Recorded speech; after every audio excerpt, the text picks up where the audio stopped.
Guys, for today's video, nangangailangan kasi ako ng pera pang fully pay sana namin sa nakuha naming bahay. Nagtitingin kasi ako ng option kung mas okay bang i-fully pay ko na lang yung bahay instead na housing loan siya. Nagtitingin ako ng ibang option na makuha ng extra cash na may mas mababang interest. Kasi yung interest na naka-charge sa akin is medyo mataas for the housing loan, nasa around 10%. So, naisip ko na i-cash na lang siya. Pag lilipat na kami, naisip ko i-try i-cash. Or kung hindi naman siguro, at least bawasan ko ng malaking principal at ilipat sa iba yung uutangin ko. Medyo mahirap kasi ang pangungutang sa mga bank kung freelancer ka. Kailangan mataas yung kinikita mo bago ka makautang sa nila with the proper documents, etc. etc. So, alam niyo na yung problema. So, ganun. Ito nga, so nagtitingin na ako ng option. Nakita ko tong option ni East West. Sabi niya, personal loan up to 3 million pesos. Kung yung 3 million na yun nakuha ko plus cash namin, solve na yung problema namin. Bayad na yung bahay. Tapos, doon na lang ako magbabayad sa East West. Pero, tama ba yung gagawin ko o mas sakit ng ulo? Yan ang pag-uusapan natin ngayon. So, samahan niyo ako. Learn from this lesson na nakita ko. Sit back and let's discuss. Coming right up.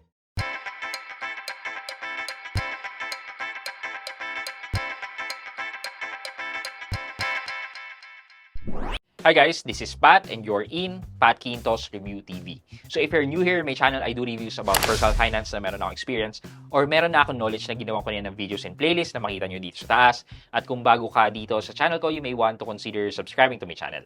Yan, na overview ko na kayo ng dilemma ko. Kung utang ako dun sa technically mababa overall na babayaran kong interest, hindi naman ako pwedeng umutang na libre, di ba? Walang interest. So, sino bang papautang sa akin nun? Siguro shoutout sa kapamilya ko sa abroad, sana pautang niyo ako para hindi na po ako magbayad sa bangko ng interest. Anyway, yeah. Pero kung kailangan tumayo sa sariling pala, kailangan natin mangutang talaga. Okay. So, definitely, naghahanap ako ng mas mautangan ko na merong mas maliit na interest. And then, nakita ko nga to na itong East West na malaki yung loan amount na pinapahiram. So, meron silang calculator sa website eh. Pero, nung nag-calculate ako, medyo nagulat ako sa sobrang taas. Okay, tara, let's head over dun kay East West. Okay, ito, sabi ni East West, experience what's best with East West personal loan. Get up to 7 times your monthly salary, maximum of 3 million, easy payment of up to 60 months. Mag-sample na lang tayo ng 1 million para apples to apples comparison dun sa isang nakita ko na pwede kong pagkuhanan. Okay, so meron po silang calculator dito. Are you credit card holder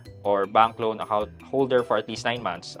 Yes. So, let's say 1 million po. So, i-calculate po natin. Calculate. Yan. So, ito po yung sabi niya. So, sa 1 million daw po, 60 months to pay 34,566.67. Estimated pa lang naman po to, pero try po natin i-calculate. 34,566.67 times 60 months, that will give me around 2,074,000 pesos. So, that's more than 100% sa loob ng 5 years. Minus 1 million. Divided by 1 million. So, 107%. Kung per annum, kukunin natin per annum, i-divide natin by 5. So, ang interest rate niya ay 21% per annum divided by 12 or nasa 1.79% per month ang interest niya. Malaki po to tell you the truth. Mahal po siya. However, ang kinagandahan po kasi dito kay East West, ang haba ng longer payment term, 5 years to pay. Pero yun nga lang po talagang masakit sa bulsa. Sabi ko po, yung interest na na-charge sa akin ay 10%. Kung yan po yung kukunin ko, mas napamahal pa po ako kesa yung interest dun sa housing loan na binigay sa akin. So, para po sa akin, X na po siya. Para lang po magkaroon tayo ng comparison, yung personal loan na yan versus kung meron po kayong credit card with East West. So, ito po siya. Okay, so ito po, 60 months to pay din po. East West, credit to cash or Insta Cash. So, sabi dito, ito nga po hindi 1 million nasa 998,000 lang to. Pero let's say 1 million na rin po. Tingnan nyo, sa 60 months to pay, ang babayaran ko lang po ay 22,055 pesos. Versus dun kanina sa nakalculate na 30-something thousand. Sobrang layo po. And ang monthly add-on interest rate ko lang po ay 0.55% which will give me 0.55 times 12.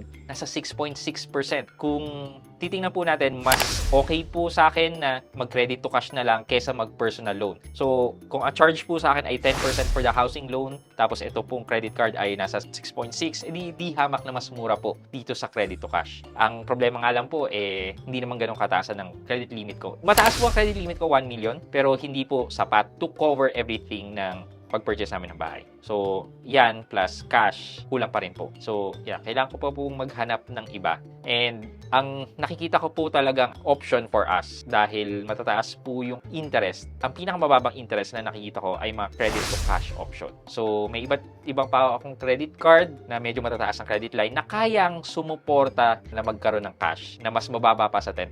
Pero come to think of it, siguro kakailanganin ko ng 3 credit card para mabuo yung amount na kailangan ko. Tapos, yung cash na kailangan ko. Somehow, I'm just shifting yung loan ko dito sa mga credit card na to. So, ang tanong ko ngayon sa sarili ko, worth it ba yung sakit ng ulo na application sa 3 credit card para sa credit to cash plus 3 credit card din ang kailangan kong bayaran on a monthly basis versus sa isa lang na housing loan dito sa medyo mataas na 10%.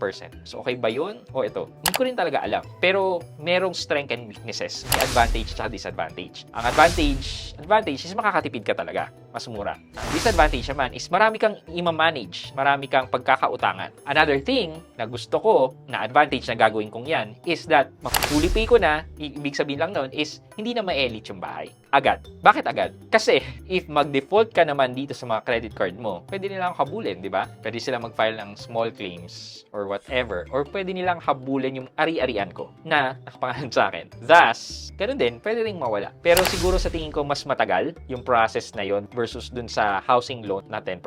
So, yun ang dilemma ko. Ano sa tingin nyo? Hindi ko rin talaga alam. Pero kasi yung developer, hindi naman nag-accept ng pag-ibig. Pero sana kung meron, much better. For our question of the day, kung kayo ang nasa posisyon ko, anong much better na gawin nyo? Umutang sa mga credit card, iba't ibang due date, iba't iba ang interest, iba't ibang bangko na pagkakautangan nyo. Marami kang iintindihan on a monthly basis sa pagbabayad versus dito sa housing loan na isa lang pagkakautangan pero mataas ang interest. At nakasanla yung bahay or there's a chance of forfeiture ng bahay. Though meron din naman sa kabila na may forfeiture pero mas matagal. Ano sa tingin nyo? Kung yun nasa position ko, advisean nyo ako.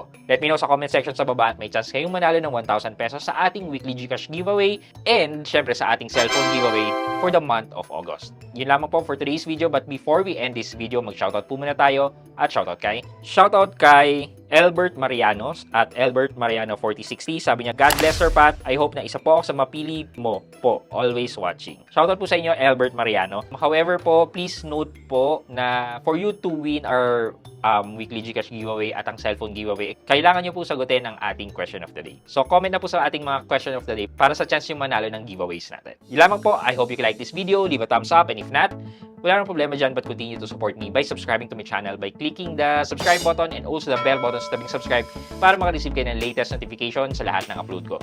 Again guys, this is Pat Quinto and you're in Pat Quinto's Review TV. Bye-bye!